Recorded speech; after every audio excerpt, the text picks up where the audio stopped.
Well, hello everybody, welcome back to my channel. How's everybody doing this lovely evening on a Sunday? I just got off of work today and I'm here doing this video for you guys. So I guess you can tell what today is. Let me just raise this up a little so y'all can see the color. Y'all can comment down below what month it is today and what awareness ribbon this is for. Can anybody say? Well, today is my Geek Day video. As you all guys know, when I wear my white shirt and I wear a lapel for the awareness month of the awareness that I am about to talk about. Okay, so today I'm going to talk about testicular cancer. So this mainly pertains to the men, but if you're a wife, a girlfriend, a mom, sister, anybody who, who is worried, who has, of course, males in their life, this video would be good for y'all to watch as well, because it'd be informative for us females as well to know what to look for when someone has testicular cancer. So today I'm going to talk about testicular cancer. So I'm going to read these notes off my phone. I'm actually getting this information off of WebMD in case you guys want to get on y'all's internet and follow with me. You can. I went under webmd.com and I just searched testicular cancer. So the first question that we need to ask is, what is testicular cancer?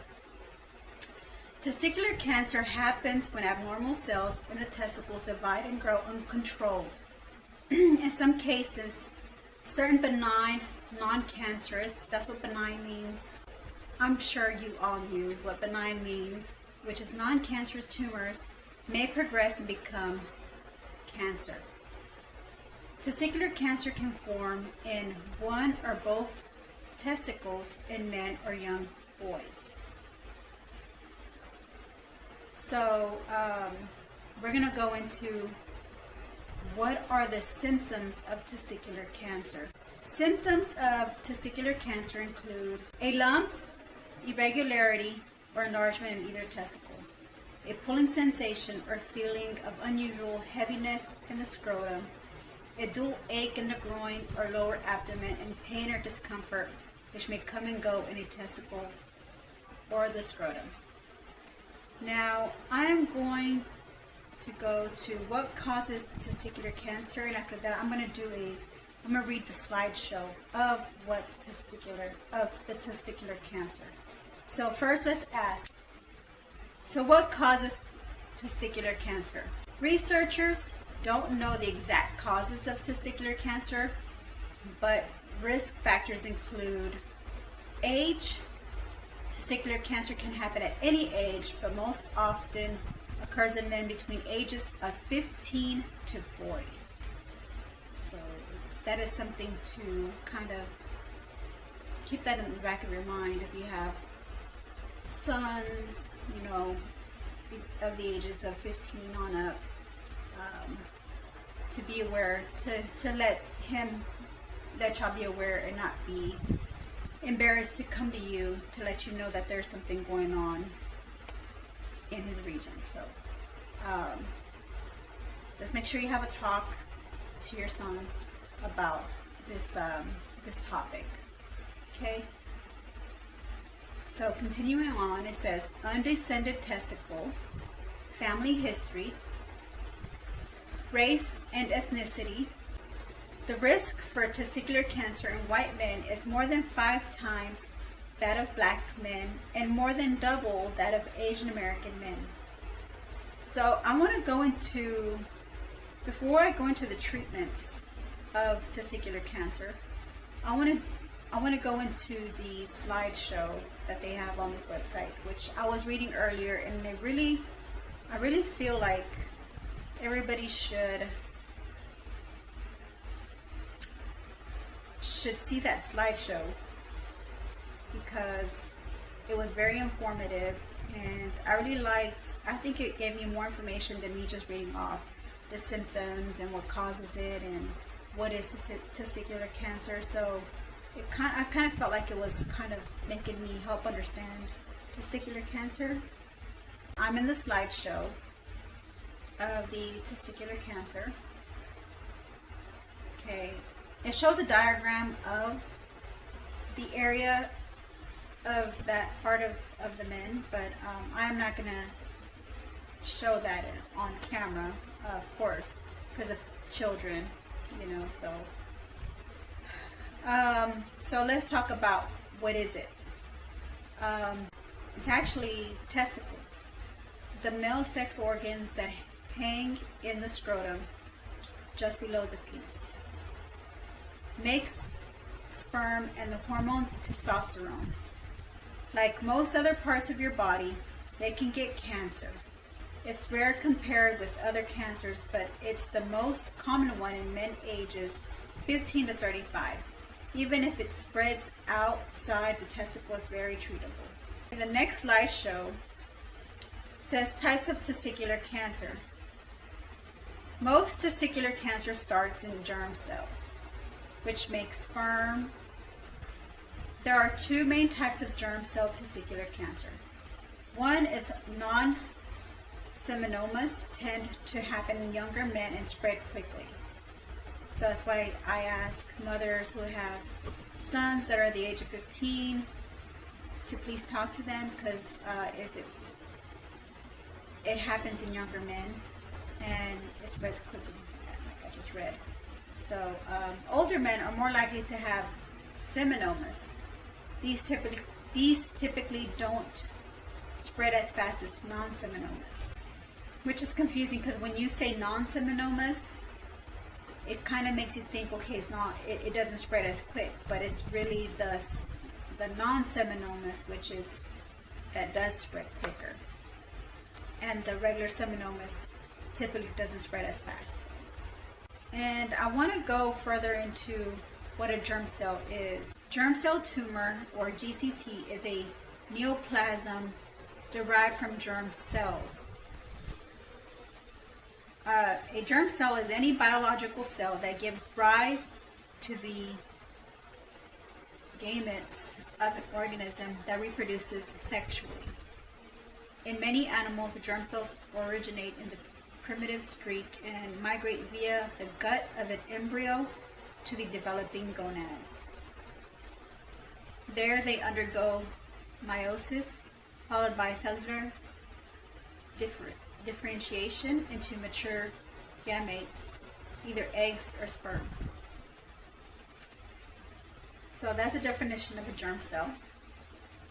Now going back into reading more about the germ cell tumors, they can be cancerous or benign. Germ cells normally occur inside the gonads. So GCTs that originate outside the gonads may be birth defects resulting from errors during development of the embryo.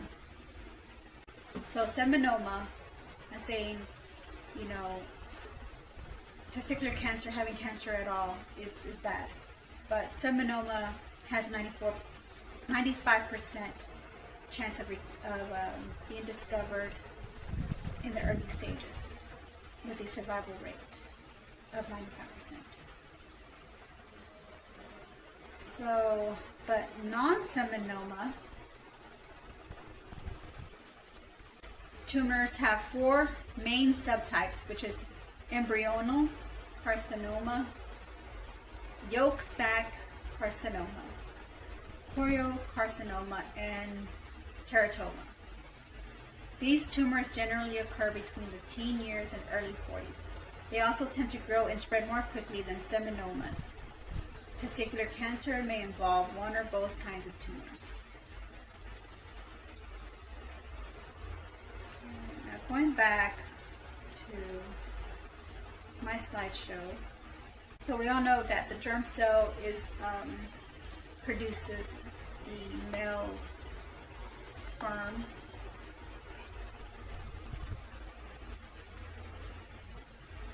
And it's found in the scrotum or the testicles. The testicles are found in the scrotum. Read upon the symptoms. I would like to read the one on the slideshow because the one in the slideshow kind of gives more in depth of the symptoms. The most common sign is swelling or lump in a testicle that doesn't cause pain. It may be pea-sized or larger. Other symptoms include changes in how a testicle feels. It may feel firmer or have a different texture. A feeling of heaviness or weight in the scrotum. Pain, discomfort, or a dull ache in the testicle, scrotum, lower belly, or groin. Sudden buildup of fluid in the scrotum. When to see your doctor. If you have pain, swelling, or a lump in one of your testicles, go see your doctor.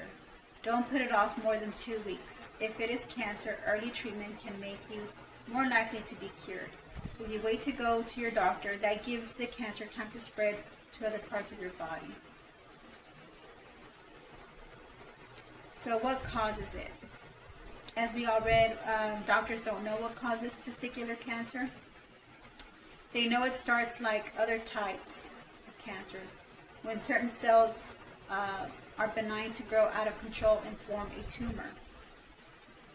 But researchers are trying to figure out what triggers that. Still, some things are known to boost your odds of having it. Who gets it? Age, race, and other conditions can make you more likely to get testicular cancer. Infants and older males can get it, but it mostly affects men 15 to 35.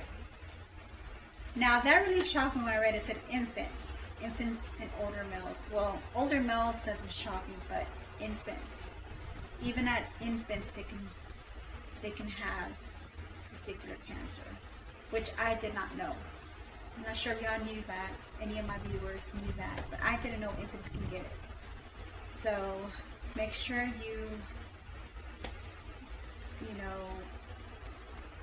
make sure you take care of your infants and check for anything that's abnormal to you, or that you feel that may be abnormal, or even if you might have the slightest feeling. I know some mothers may not know, and sometimes they just don't know, and they just may ignore it, or overlook it.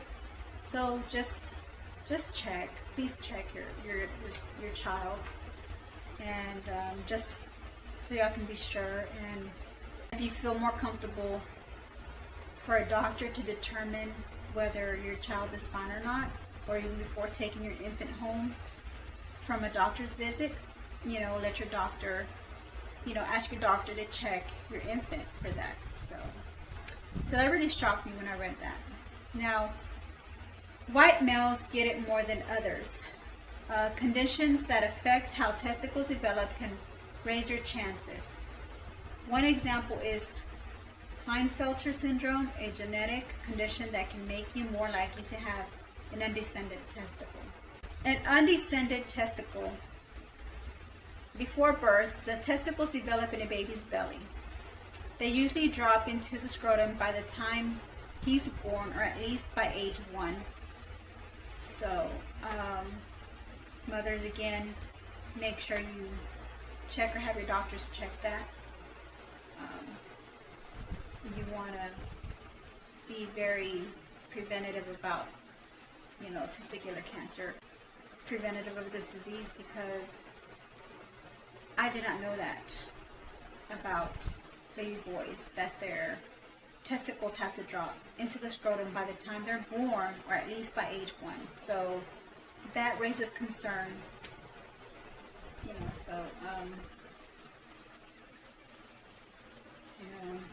Talk to your doctors about that. But sometimes one or both don't drop. This is an undescended testicle. Men who had this problem are more likely to get testicular cancer, even if they had surgery to correct it. Surgery still helps, though. Testicles are easier to check when they're in the scrotum. Okay, we're reading more into personal or family history. You're more likely to get it if a close relative, like your father or brother, has it. If that's the case, do self-exams to check for lumps about once a month. And if you had cancer in one testicle, you have higher odds of getting it in the other one. Make sure to go to all your scheduled follow-ups.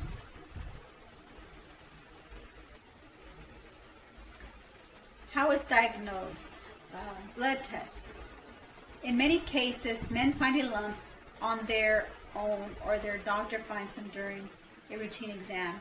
If your doctor thinks it might be cancer, he may recommend a blood test to look for markers, things in your blood like proteins or hormones that can be higher if you have a tumor.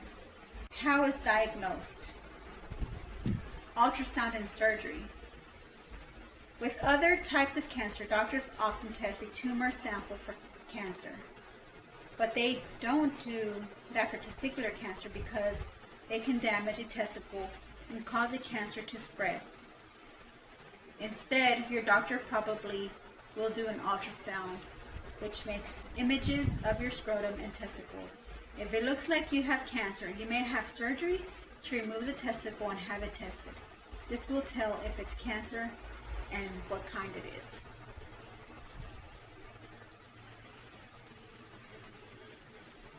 Staging tests. If you're diagnosed with testicular cancer, you'll need more tests to see where it might have spread. It helps your doctor decide the kind of treatment you'll need. You'll typically have a computerized tomography, CT scan, which takes x-rays from several angles and puts them together to make detailed images of your belly, chest, and pelvis. Blood tests to see if markers are still in your blood or after your testicle has been removed. There's stages of this cancer. So the stage of your cancer will be based on the size of the tumor and how far it's spread.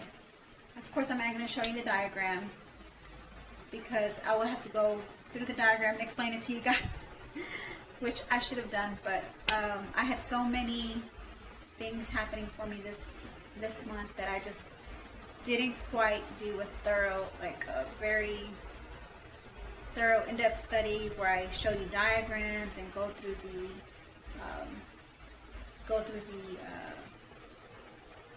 the disease of that month, the awareness of that month. So I'm sorry I'm reading this off my phone, but I think this is still good information because I didn't know a lot of things that I'm reading now about testicular cancer, that infants can get it, and then about the undescended testicles, and about young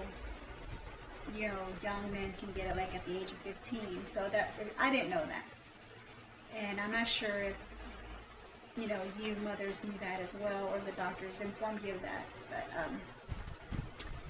I'm not a mother, unfortunately. I would have loved to have been a mother, but it just never happened for me. But that's for another story to tell. But another story, another day, another time to tell about that part of my life. But right now we're in the stages of the testicular cancer. The stage of your cancer will be based on the size of the tumor and how far it spread. Stage 1. The cancer is only in your testicle and hasn't spread anywhere else. Stage 2. The cancer has spread to lymph nodes in your belly. Stage 3. The cancer has spread to other parts of your body like your lungs, liver, bones, or brain. So stage 3 is the worst to have. Now we're going into the treatments. I'm glad the slideshow had treatments. So treatments is surgery, of course. Typically you'll have surgery to remove the testicle no matter what stages or type you have. For stages 2 and 3, your doctor may also take out some lymph nodes to test for cancer. For early stages, surgery may be the only treatment you need. Then you'll have follow-up exams every few months for the first few years. During those visits, you may get chest x-rays, CT scans, and blood tests. We're getting close to the end of our awareness day, our testicular cancer. Another treatment is chemotherapy and radiation. Chemotherapy, strong drugs that kill cancer cells. For seminomas, this is the one that doesn't spread quick. Yes. Doctors may use radiation or chemotherapy. For non-seminomas, they tend to use chemotherapy. Both may cause infertility. You might not be able to father a child after these treatments. If you want children someday, talk to your doctor about sperm banking before your treatment. Self-exams. I will show this diagram to you males to how to self-exam for testicular cancer, but I'm sure your doctors would have already had told you on how to do self-exams, just like, you know, our female doctors would tell us females on how to do a self-exam for breast cancer. So similar but just separate regions of the body. Your doctor may recommend that you check for lumps each month, especially if you're more likely to get testicular cancer. To do these exams, shower or bathe first so the scrotum is loose. Stand in front of a mirror to look for swelling in the scrotum. Hold your testicle between your thumbs and fingers and roll it gently. Feel for lumps or changes in texture. Okay, now we're on the last slide of the slideshow. So that was the end of the slideshow. Thought there was more, but there isn't. So now, as usually what I do is I always choose 2 live famous people and 2 deceased famous people that have or are going through, who have had or had gone through testicular cancer. So the first person that I'm going to talk about, when I went in to look for information on famous people, because I don't have anybody in my family who has testicular cancer, so I cannot use any of my family members as an example. I don't have any friends that have mentioned it to me, so I really can't talk about other people that are not famous. So I could only talk about the ones that are famous and that are, have had this disease. So the first person I want to talk about, and some of these people I really don't know. The only person on this list that I know of is Lance Armstrong. So let's talk about him. I'm going to show a picture of Lance Armstrong, which I'm pretty sure most of you guys know how he looks. So here's a picture of him now.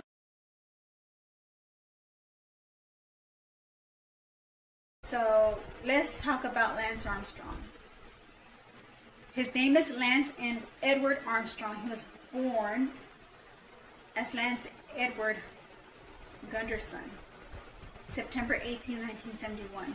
He is an American former professional road racing cyclist, infamous for the biggest doping scandals in cycling history.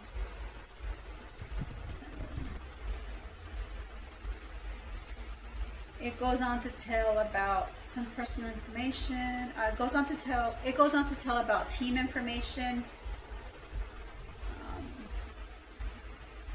some amateur teams, some professional teams, major wins, and a medal record, and the Olympics game where he was disqualified in 2000 Sydney men's time trial. So let's talk a little bit about Mr. Armstrong here. about his testicular cancer. This is mainly just about his testicular cancer. In 1996, he was diagnosed with a potentially fatal metastatic testicular cancer. So what that is,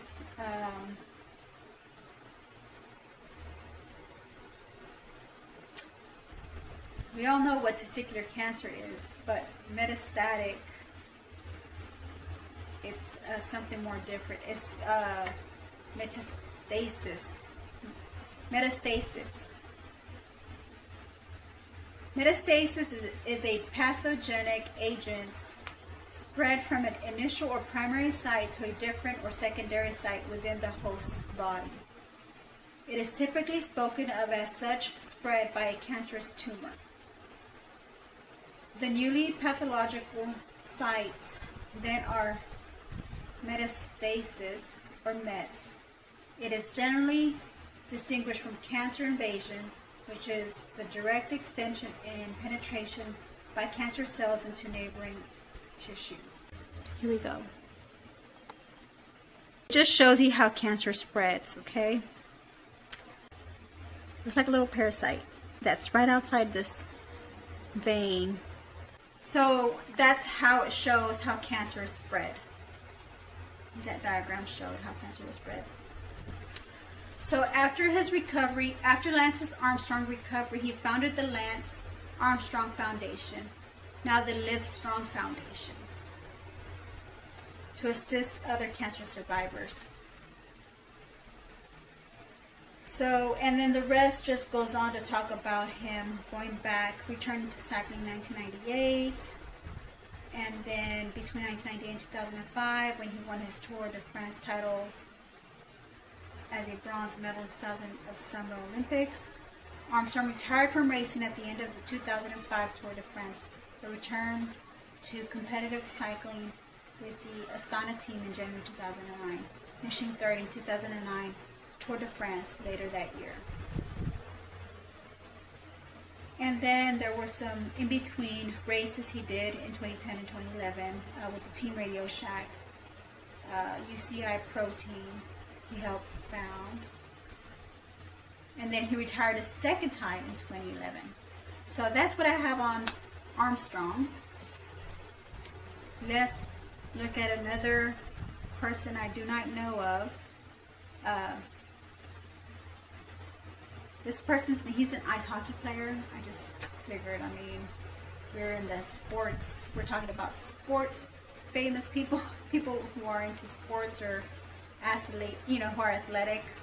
So I just figured, okay, let me just talk about this person.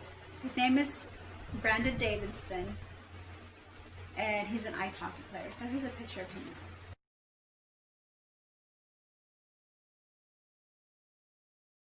So let's talk about Brandon Davidson.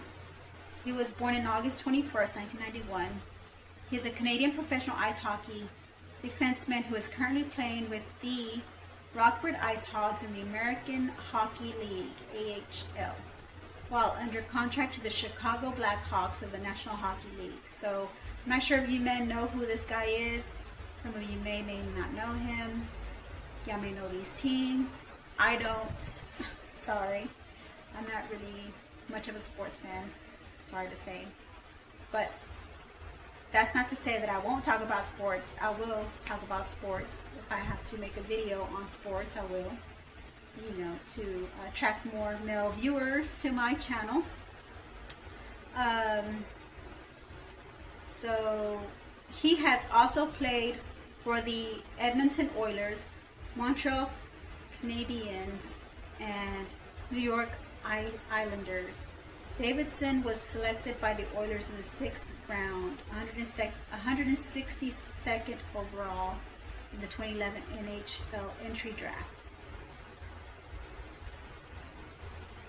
Okay, so let's talk about when he found out he had cancer. Here we go. Davidson signed his first professional contract with the Oilers on May 31st, 2012. During his first full professional season with the Oklahoma City Barons of the American Hockey League, Davidson was diagnosed with testicular cancer. after routine medical exam. He underwent surgery and chemotherapy before cleared to return to playing hockey. Davidson started his return to hockey with the Stockton Thunder of the ECHL. He was named the winner of the Fred T. Hunt Memorial Award in 2013 as the AHL player who best exemplifies the qualities of sportsmanship, determination, and dedication to hockey. So, let me see if he had any recurring, if his cancer recurred again. I'm not showing that anymore, so that was that on him with his testicular cancer. Okay, so let's talk about famous people who did not make it. So let's talk about Josh Clayton Phelps.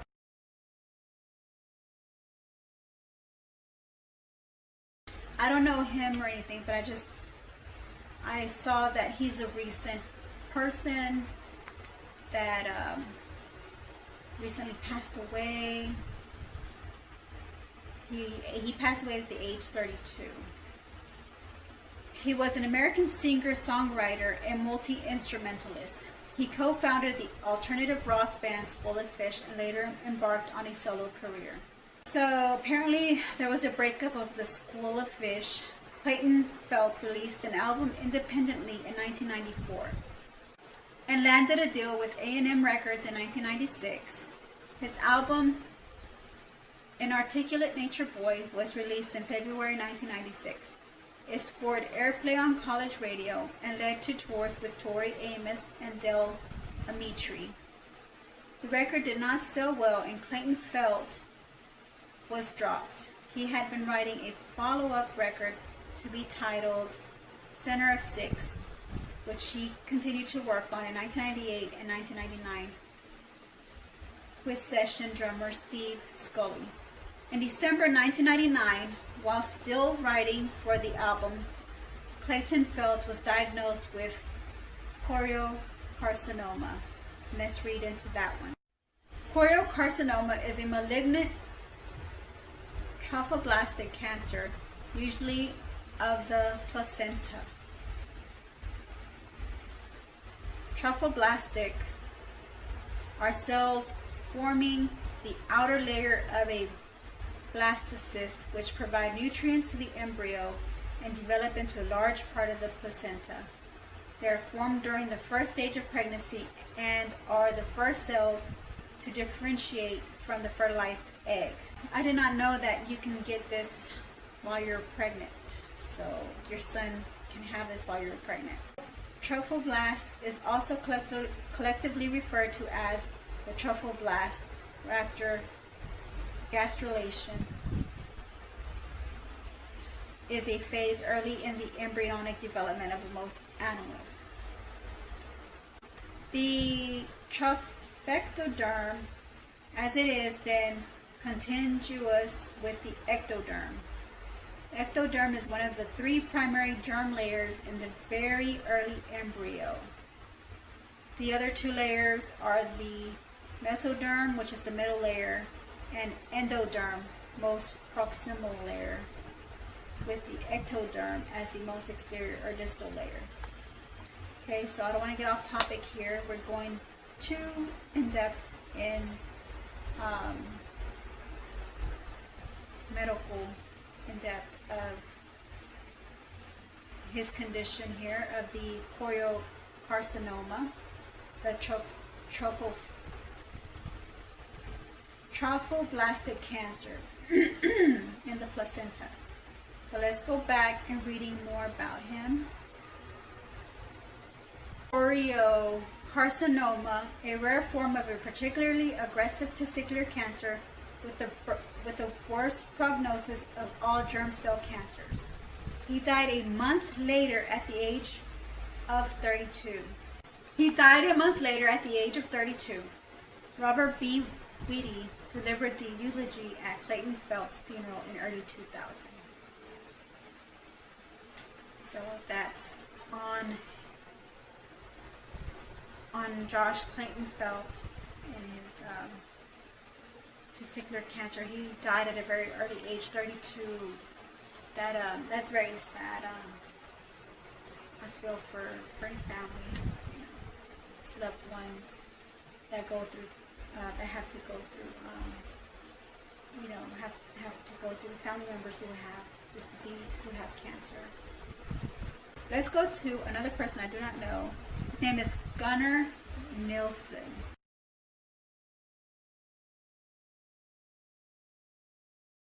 Gunnar Axel Arvid Nilsson.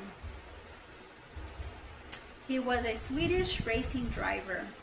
He died at age 29. He was so young. Oh my goodness. Okay. He was a Swedish racing driver. Before entering Formula One, he won the 1975 British Formula 3 Championship. Nilsson entered 32 Formula One Grand Prix races, qualifying for all of them. He won the 1977 Belgian Grand Prix at Zolder while driving for Team Lotus. After losing his Lotus seat, he signed for Arrows for 1978, but was later diagnosed with testicular cancer, which meant he could not drive the car. Not a good way to start a contract with somebody, finding out that you had testicular cancer. Oh, I feel so bad for him. He could not drive the car. He could not drive the car. However, he did compete in 3 International Race of Champions races in 1977. He had 2 6th place finishes and a 5th place finish. So as soon as the cancer was determined to be terminal, he created the Gunnar Nilsson Cancer Foundation. He died in October 1978. Okay, so yes, that's it for my Testicular Cancer Awareness Day, Geek Day video. I was sad to hear about these last 2 that died of cancer. They died so young, at a very young age. But cancer doesn't know age. Cancer kills anybody at whatever age they are, at an infant age, and it's very sad. So let's be very helpful and try to be a part of making a difference and helping those who are in need of, who are in need of help, who have cancer. Whatever you can do to contribute in helping people with cancer and trying to find a cure.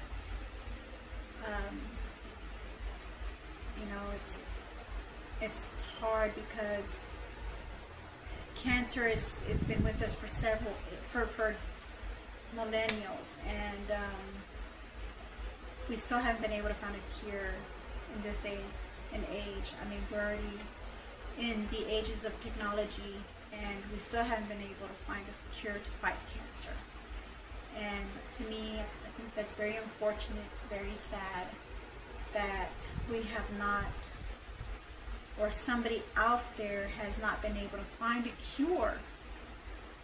And I want to go back to school and become a doctor and try to find a cure for cancer, but I know I cannot do that. I cannot reverse the hands of time and do that, but I would very strongly try to find a cure for it. But it just seems like once you have it, some survive and then some don't, and it's just unfortunate that there isn't anything you can do about it. It's out of your control, and it's sad and it's heartbreaking, and it's a very sensitive subject, to those who have family members who died of cancer, or who are going through cancer, going through chemotherapy treatments to get rid of cancer, and going through surgeries of that. My heart goes out to all you who are going through that, who have gone through that. My heart goes out to you guys. So I'm going to go ahead and conclude my video with this, and thank you for watching. And if you have not subscribed below, please subscribe to my channels. Please subscribe to my channel, and I'll see you next time. Love you, gems. Talk to you later. Bye.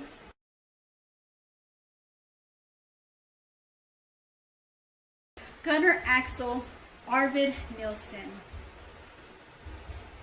He was a Swedish racing driver. He died at age 29. He was so young. Oh my goodness. Okay. He was a Swedish racing driver.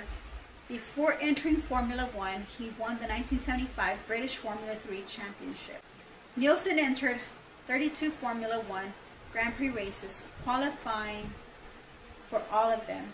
He won the 1977 Belgian Grand Prix at Zolder while driving for Team Lotus. After losing his Lotus seat, he signed for Arrows for 1978, but was later diagnosed with testicular cancer, which meant he could not drive the car. Not a good way to start a contract with somebody, finding out that you had testicular cancer. Oh, I feel so bad for him. He could not drive the car. He could not drive the car. However, he did compete in 3 International Race of Champions races in 1977. He had 2 6th place finishes and a 5th place finish. So as soon as the cancer was determined to be terminal, he created the Gunnar Nilsson Cancer Foundation. He died in October 1978. Okay, so guess that's it for my Testicular Cancer Awareness Day, Geek Day video. I was sad to hear about these last 2 that died of cancer. They died so young, at a very young age. But cancer doesn't know age. Cancer kills anybody at whatever age they are, at an infant age, and it's very sad. So let's be very helpful and try to be a part of making a difference and helping those who are in need of, who are in need of help, who have cancer. Whatever you can do to contribute in helping people with cancer and trying to find a cure.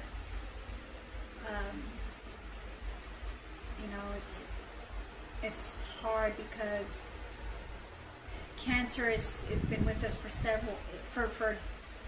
millennials, and we still haven't been able to find a cure in this day and age. I mean, we're already in the ages of technology, and we still haven't been able to find a cure to fight cancer. And to me, I think that's very unfortunate, very sad that we have not, or somebody out there has not been able to find a cure. And I want to go back to school and become a doctor and try to find a cure for cancer, but I know I cannot do that. I cannot reverse the hands of time and do that, but I would very strongly try to find a cure for it. But it just seems like once you have it, some survive and then some don't, and it's just unfortunate that there isn't anything you can do about it. It's out of your control, and it's sad and it's heartbreaking, and it's a very sensitive subject, to those who have family members who died of cancer, or who are going through cancer, going through chemotherapy treatments to get rid of cancer, and going through surgeries of that. My heart goes out to all you who are going through that, who have gone through that. My heart goes out to you guys. So I'm going to go ahead and conclude my video with this, and thank you for watching. And if you have not subscribed below, please subscribe to my channels. Please subscribe to my channel, and I'll see you next time. Love you, gems. Talk to you later. Bye.